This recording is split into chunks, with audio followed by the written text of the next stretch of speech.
The one thing that came out of this weekend more than anything was the fact that we still have a referee problem, and it's 2026. The NFL is like one of your favorite restaurants. And every time you go to the restaurant, your order gets screwed up. And it ends up being a headache to deal with. But for some reason, the food just keeps you coming back for more. You have to come back for more. You're almost addicted to the food, and you have to keep coming back. But you know every time you come back, you are going to have a terrible experience because the restaurant just can't get your order right. And it feels like in 2026, we should be able to get the order correct, right? We have technology these days. A lot of places that you go to a restaurant, they're not writing things down on paper anymore. Some places do, some places don't, but they're maybe punching it in. It goes straight back to the kitchen. The kitchen gets a ticket. The kitchen cooks your food. They give it to your server. Your server brings it to your table, and you enjoy a delicious meal. It feels easy enough. Now, we know in the food industry that sometimes things can go a little sideways, and it's not always some people's fault, but we're a glutton for punishment. And we keep going back for more because we have some sort of a weird addiction to the restaurant, because we know at the end of the day we're going to enjoy some of it, the food, but we're going to be miserable at the end because we had to wait for 3 hours because they messed up our order and they didn't get it right and they had to send it back. That's what the NFL is these days. It's 2026. How do we not know what a catch is? How are we not using technology to ensure we're getting games correct? It's 2026. NFL.com, you can go over to their website and you can pull all of these amazing statistics. Like the fact that Caleb Williams threw a ball 51 yards in the air yesterday, and the probability of him completing that play was less than 2% because of all the analysis and the statistics and the technology we have. Or the fact that we can break down who had the fastest run of any player in football this season because technology. Or the fact that we can now figure out what's a first down and what is not due to technology in the pylons. But yet, for some reason or another, we still can't seem to figure out what is a catch. What is pass interference? What is holding? What is a false start? Why do we have a play called the tush push where the Philadelphia Eagles are constantly offsides or false starting, and for some reason or another, we can't seem to figure out why? The NFL's product is more popular than it's ever been.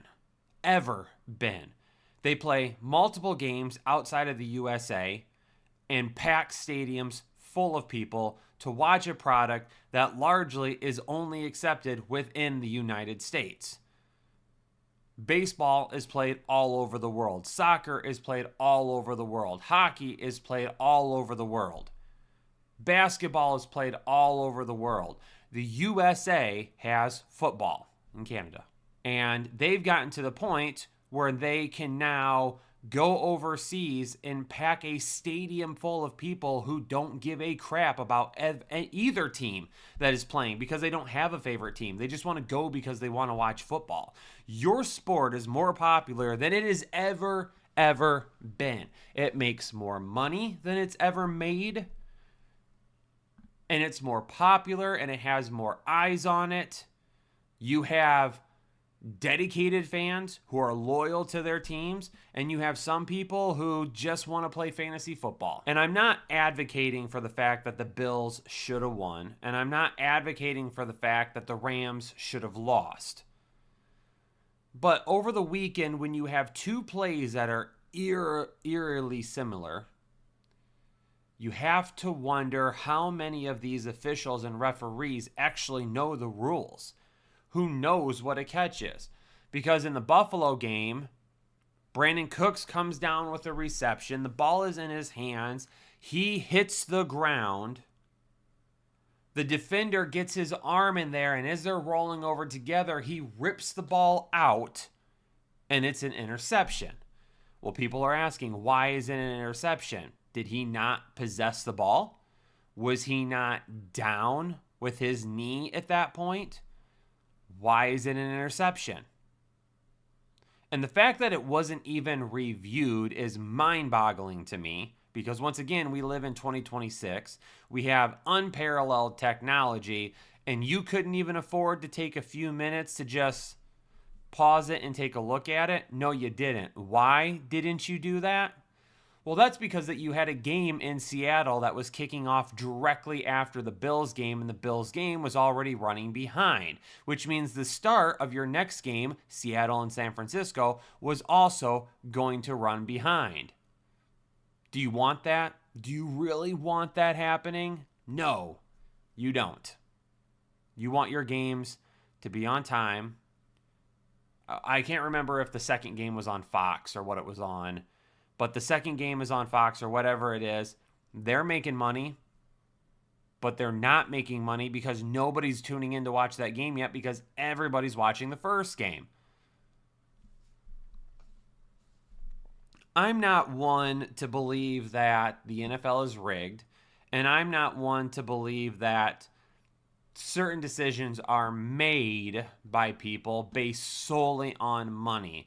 But the fact that you couldn't take a few minutes to review a play is highly suspect to me.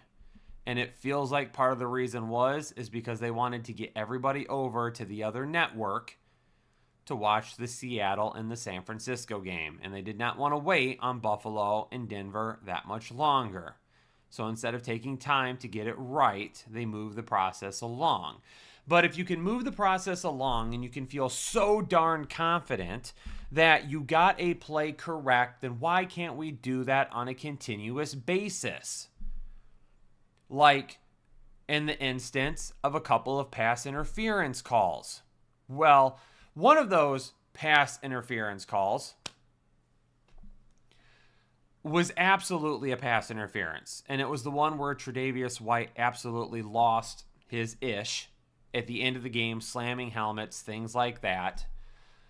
That was absolutely pass interference. You could argue that one of the pass interferences before that, where they were going after the ball together, battling for it, should not have been pass interference. So if you can use assisted replay to get the spot right or to make sure that a catch is correct, then why can't we do the same thing to basically have somebody up in the booth watching it say, hey, this is maybe what you saw. This is not a flag.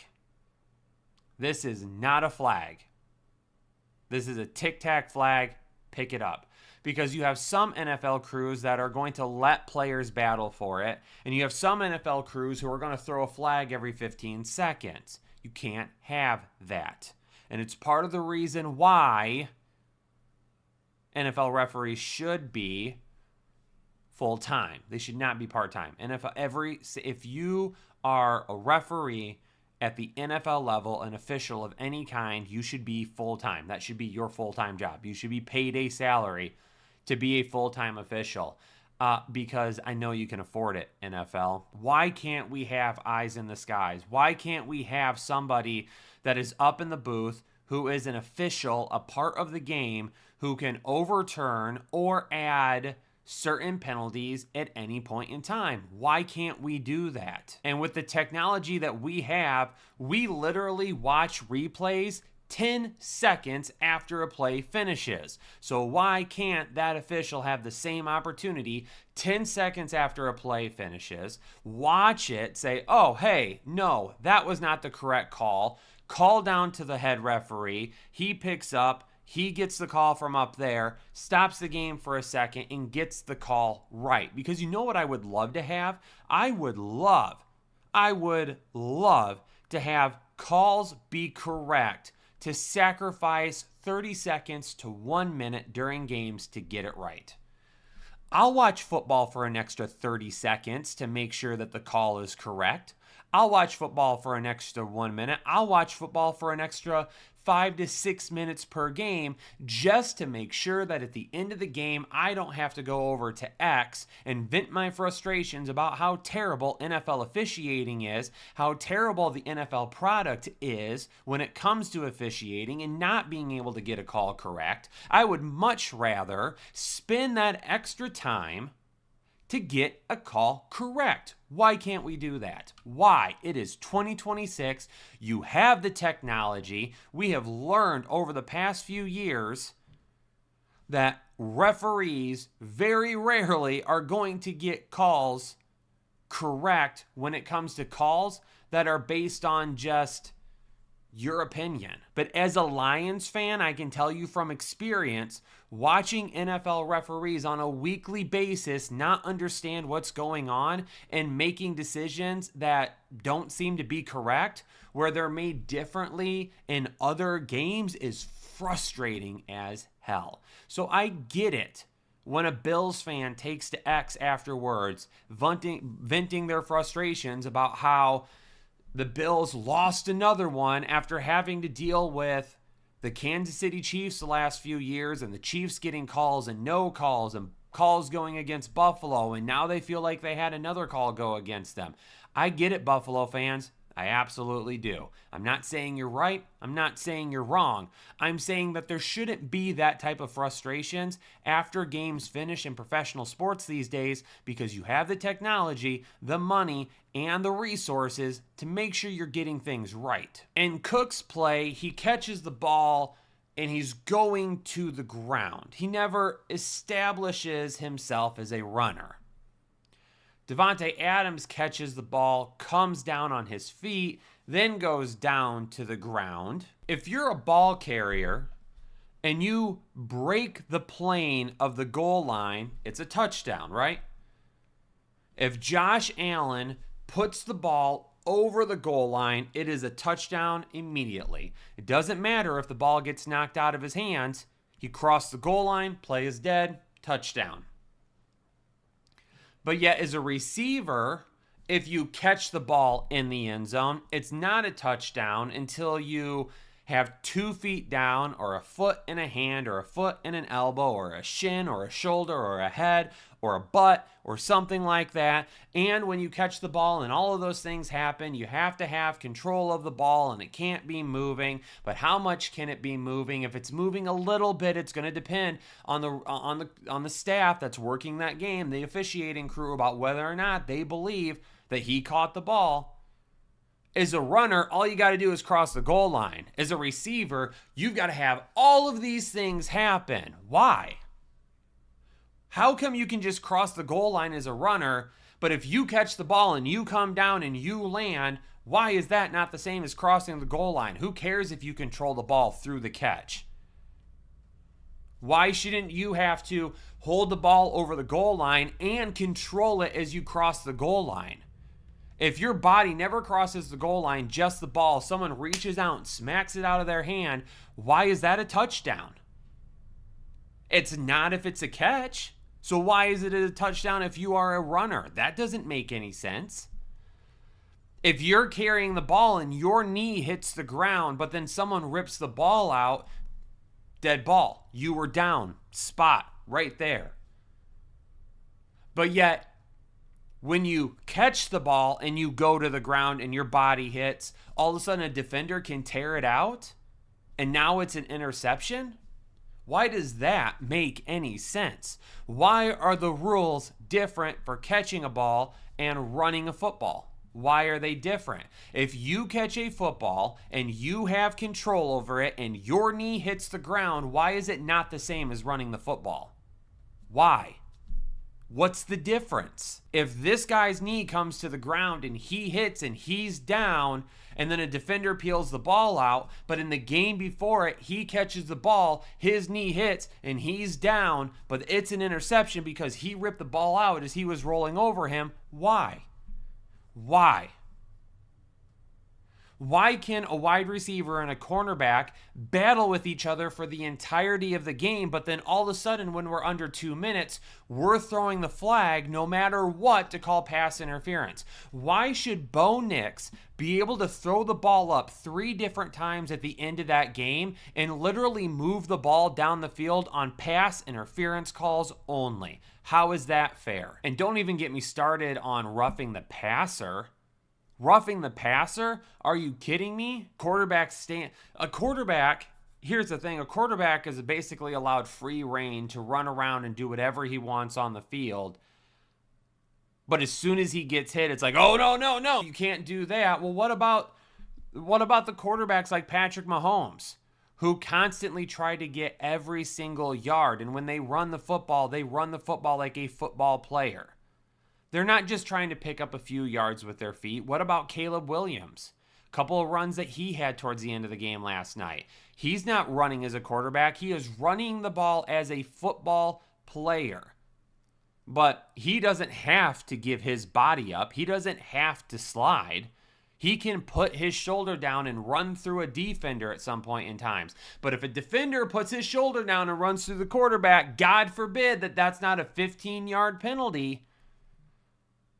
God forbid that if a defensive lineman hits a quarterback and then tries to get his hands out from underneath him, then all of a sudden it's not roughing the passer, but yet that quarterback can drop his shoulder and absolutely level a defender whenever he wants to.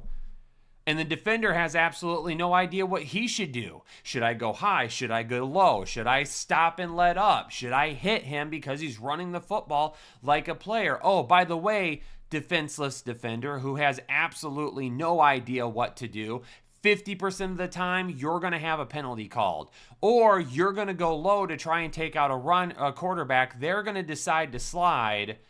You're going to go helmet to helmet on something you really couldn't fix or you couldn't help, and now all of a sudden you're the bad guy. You're the bad guy because, helmet to helmet, he led with his helmet. He didn't lead with his helmet. He was going low to tackle him around the legs. Because he doesn't know if that guy is going to end up sliding, or if he's going to spin move, or if he's going to lower his shoulder, or if he's going to cut directions, or if he's going to pretend to slide and then keep going. I'll say the same thing. I'm not advocating for the Broncos. I'm not advocating for the Bills. I'm not advocating for the Bears. I'm not advocating for the Rams. I'm advocating for NFL fans who are watching the game to have the opportunity to know that the plays are being called correctly. Because I don't think that ball was intercepted fair and square. Because I don't think anybody really understands what a catch is. So no, that ball was not intercepted fair and square. It was intercepted fair and square to you because of what you believe to be the understanding of the rules, or because you are a Broncos fan. It was intercepted fair and square because of that. It wasn't intercepted fair and square to me. I'm not a Broncos fan. I'm not a Bills fan. But my understanding of a catch is probably completely different than yours. And that's not your fault, and that's not my fault. It is the NFL's fault, because the NFL doesn't even know what a catch is. Because NFL officiating crews don't even know what a catch is. So when it comes down to it, no, you do not know that that ball was intercepted fair and square. You think it was, and you think it was because you have an understanding of a rule that everybody has different understandings on, and that's the NFL's fault, not our fault. But we are the ones at the end of the day that are left complaining that the NFL product is tough to watch sometimes, because these guys that are out on the field that are supposed to be enforcing the rules don't seem to know what the rules are. Let's go back to the Lions for just a second. Against Kansas City on the road, Jared Goff walks up behind the center, motions out. David Montgomery takes the snap, throws the ball to Jared Goff. He catches it. Touchdown. It's ruled on the field a touchdown. They go over to kick a field goal. All of a sudden, referees hold the game up. Because, there was supposed to be a penalty on the play. And apparently it was New York that called down to save the Kansas City Chiefs.